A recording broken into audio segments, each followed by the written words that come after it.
محمد ومسلم ومسلمہ اما بعد.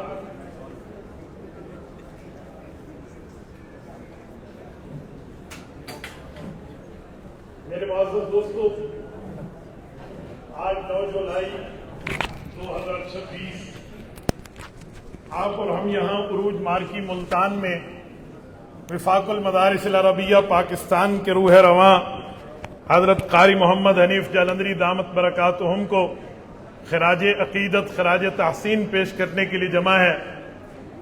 واقعی من لم یشکر الناس لم یشکر اللہ، جو لوگوں کا شکریہ ادا کرنا نہیں جانتا اسے تو اللہ کا شکر ادا کرنا بھی نہیں آتا. حضرت قاری صاحب وفاق المدارس العربیہ کی قیادت فرما رہے ہیں، اور یہ پہلی مرتبہ نہیں ہے، 7ویں مرتبہ. اس مرتبہ جو 7 کا ہندسہ پورا ہوا، حضرت قاری صاحب کے سر پر یہ دستار سجی ہے. اور اس مرتبہ اور گزشتہ مرتبہ قائد ملت اسلامیہ امام انقلاب حضرت مولانا فضل الرحمن حافظہ الرحمن کی تجویز پر حضرت شیخ الاسلام دامت فیوزہم اور حضرت قاری صاحب دامت فیوزہم کو رب کریم نے اس چیز کی توفیق عطا فرمائی ہے. ہمارے حضرت قاری صاحب دامت برکاتہم صرف ہمارے حلقے میں نہیں، صرف کلاس میں نہیں، صرف علماء کے سامنے نہیں، بلکہ ہر اس فورم پر جہاں تک حضرت کی رسائی ہے وہاں پر دینی مدارس کی ترجمانی کرتے ہیں. میں مختلف ایسے فورم کا عینی شاہد بھی ہوں، آئی وٹنس ہوں، گواہ ہوں، جہاں حضرت قاری صاحب نے مدارس دینیہ کے موقف کو بلا تفریق مسلک بریلوی، دیوبندی، اہل حدیث سب کا مشترکہ کام ملا کر جو حضرت نے حکومتی سطح پر اس کی ترجمانی کی ہے، اس کی مثال نہیں ملتی. پاکستان لیول پہ میں ایک اعلیٰ جگہ کے فورم کی نمائندگی پر ایک جملہ آپ کی خدمت میں کہتا ہوں. حضرت قاری صاحب نے وہاں ایک جملہ فرمایا کہ آپ کہتے ہیں ہمارے ملک میں کرپشن ہے، آپ اپنے حکمرانوں پر اور سابقہ حکمرانوں کے اوپر کرپشن کے کیسز سن رہے ہیں، عدالتوں میں ان کے کیسز کا ان حضرات کو سامنا موجود ہے. کبھی آپ نے غور کیا کہ مدرسے کے فاضل کے اوپر کرپشن کے کیس کیوں نہیں ہے؟ کبھی آپ نے دیکھا کہ مدرسے کے فاضل کے اوپر اس طرح کی 2 نمبری، اس طرح کی چوری، اس طرح کے سرکاری مال کو ہڑپ کرنے کا کیس کیوں نہیں ہے؟ سارے متوجہ ہوئے، ایک ایک نے کان حضرت قاری صاحب کی زبان کی طرف متوجہ کیا. ہماری اس ترجمان نے جو جواب دیا ہے، میں اپنے الفاظ میں ان کا جواب آپ کی خدمت میں رکھنے لگا ہوں. حضرت نے فرمایا کرپٹ بندہ ایسے کرپٹ نہیں بنتا، کرپشن ایسے شروع نہیں ہوتی، اس کے لیے بیس ہوتی ہے، بنیاد ہوتی ہے، جس کی بنیاد پر آدمی کرپٹ بنتا ہے. میں اعتراض نہیں کر رہا اسکول، کالج اور یونیورسٹی کے ایجوکیشن پر، لیکن قاری صاحب فرمانے لگے میں اپنے مدارس کے احقاق کو بیان کرنے لگا ہوں.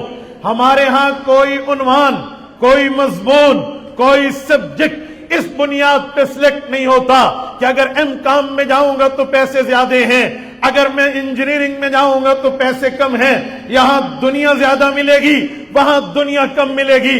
فرمایا ہمارے ہاں یہ نہیں ہے، ہمارے ہاں اللہ کی بات پڑھائی جاتی ہے، رسول اللہ کی بات پڑھائی جاتی ہے. ہم سلیکشن آف سبجیکٹ کو اس بنیاد پہ منتخب نہیں کرتے کہ یہاں پیسہ زیادہ ہوگا، بلکہ اس بنیاد پہ منتخب کرتے ہیں کہ یہاں اللہ کے رسول کی غلامی ملے گی، نبوت کی وراثت ملے گی. فرمایا اس بنیاد پر میرے مدرسے کا فاضل وہ سیاست کے لیول میں کتنے ہائی منصب پر فائز ہو، اس پر ایک دھیلے کی کرپشن نہیں ہے. وجہ یہ ہے کہ اس نے علوم کو نبوت کی وراثت سمجھ کے پڑھا ہے، دنیا کمانے کے لیے نہیں پڑھا. میرے دوستو یہ کم بات نہیں ہے، یہ بہت بڑی بات ہے. اسی طرح حضرت قاری صاحب دامت برکاتہم نے ایک مرتبہ ایک میٹنگ میں سوال ہوا، میں اس میں موجود ہوں. افتخار چودھری بہت بڑا نام رہا ہے ملک کا، اور اعلی عدلیہ میں اعلی منصب پہ بیٹھنے والے، جب انہوں نے جملہ کہا کراچی میں کہ جی مولوی کیا کر رہے ہیں، حضرت قاری صاحب نے انہیں جواب دیا تھا، جناب سابق چیف جسٹس صاحب، آپ کا جب توتی بول رہا تھا تو جمعیت علماء اسلام نے حسب بالصوبہ سرحد پہ پیش کیا، پھر آپ نے اس کو روکا، پھر آپ نے کہا اس میں ترمیم کریں، ترمیم کر کے پیش کیا گیا، آپ نے دوبارہ روکا ہے۔ ابھی بھی اعتراض علماء پہ ہے کہ یہ علماء کیا کام کر رہے ہیں؟ علماء کو جو منصب دیا جا رہا ہے، علماء کو جو کام دیا جا رہا ہے، علماء اپنے کام میں اس لیول کے ساتھ مخلص ہیں کہ آج دنیا میں آپ کی اسکول کالجز کی وجہ سے پاکستان کو نہیں مانا جا رہا، بلکہ مدارس اور مساجد کی وجہ سے پاکستان کا نام روشن ہے۔ میرے دوستو، اس وقت جن کی زبان میں قرآن اترا، اہل عرب کے پاس اتنا اللہ کے قرآن پڑھانے والی تعداد شاید عشر عشیر میں موجود نہ ہو جو ایک وفاق المدارس العربیہ کی محنت موجود ہے، جہاں آپ کو 1.25 لاکھ قرآن کریم کے حافظ اور حافظات کی شکل میں دیا جائے۔ یہ مذاق نہیں ہے، یہ ایک ورک ہے اور اس ورک کو جھٹلایا نہیں جاتا۔ اور اس کے ساتھ ساتھ میں ایک جملہ کہوں، حضرت قاری صاحب دامت برکاتہم، اللہ تعالیٰ نے آپ کو اس منصب پہ بٹھایا، آپ قائد ملت اسلامیہ کی تجویز ہیں۔ ہم انشاءاللہ تعالی آپ کو یقین دلاتے ہیں اگر کہیں آپ کا پسینہ گرے گا ہمارا خون گرے گا انشاءاللہ۔ تکبیر! قائد جمعیت حضرت مولانا فضل الرحمان، وفاق المدارس العربیہ پاکستان، حضرت مولانا قاری محمد حنیف جالندھری۔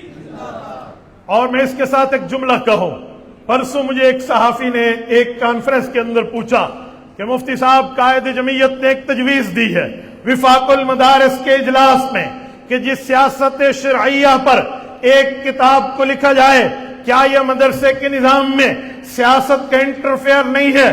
کیا یہ مدارس کے نظام میں طلبہ کے اوقات کو خراب کرنا نہیں ہے؟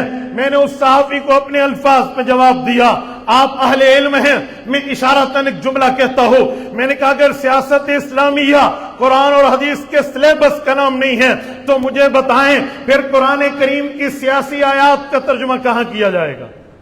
میں پوچھنا چاہتا ہوں، اجعلنی علی خزائن الارض، اس کو نکالنا پڑے گا، انی حفیظ علیم، اس آیت کو نکالنا پڑے گا، وسلیمان الریح غدوها شہرا ورواحها شہر، اس آیت کو نکالنا پڑے گا۔ الیوم اکملت لکم کے بعد جہاں اکمال کی بات کی ہے، قاری محمد طیب قاسمی رحمہ اللہ کا استدلال ہے، وہاں اتمام کی بات کی ہے، فرماتے ہیں اکمال کے بعد اتمام کا مطلب ہے اس دین کو تخت پہ نافذ کرو، پھر اس آیت کو نکالنا ہوگا، پھر اس آیت کو ہٹا دیں۔ اور پھر میں ایک جملہ کہنے لگا ہوں، حضرت داؤد علیہ السلام کو رب نے نبوت دی اور ساتھ سیاست اسلامیہ کا وارث بنایا، تو پھر فرمایا اے داؤد، یا داؤد انا جعلناک خلیفۃ فی الارض، یہ خلافت فی الارض کیا ہے؟ پھر سیاست سے اس چیز کو نکالیں تو ان آیات کو بھی ایک طرف کرنا ہوگا۔ پھر احادیث نبویہ میں کانت بنو اسرائیل تسوسہم الانبیاء کہہ کے ختم نبوت کی وراثت میں سیاست کی پگڑی علماء کے سر پہ حضور نے رکھی ہے، اس کا کیا کریں گے؟ تو صحافی مجھے کہتے ہیں اچھا یہ تو پہلی مرتبہ سامنے آیا، قرآن و سنت میں بھی سیاست کے دلائل موجود ہیں۔ حضرت قائد جمعیت کی ایک تجویز آپ کے سامنے عمل پیرا حضرت قاری صاحب اور حضرت شیخ الاسلام ہے۔ قائد جمعیت کی دوسری تجویز بھی ہے کہ سیاست شرعیہ پر علماء کو تیار کیا جائے۔ انشاءاللہ تعالی اس میدان میں بھی آپ کے سامنے یہ سارے دلائل موجود ہوں گے۔ میں آخری بات کر کے بات ختم کرنے لگا ہوں، ہماری سندات کے اوپر حضرت قاری صاحب کے دستخط ہیں تو ہمیں اپنے استاذوں کی عزت کرنی ہوگی۔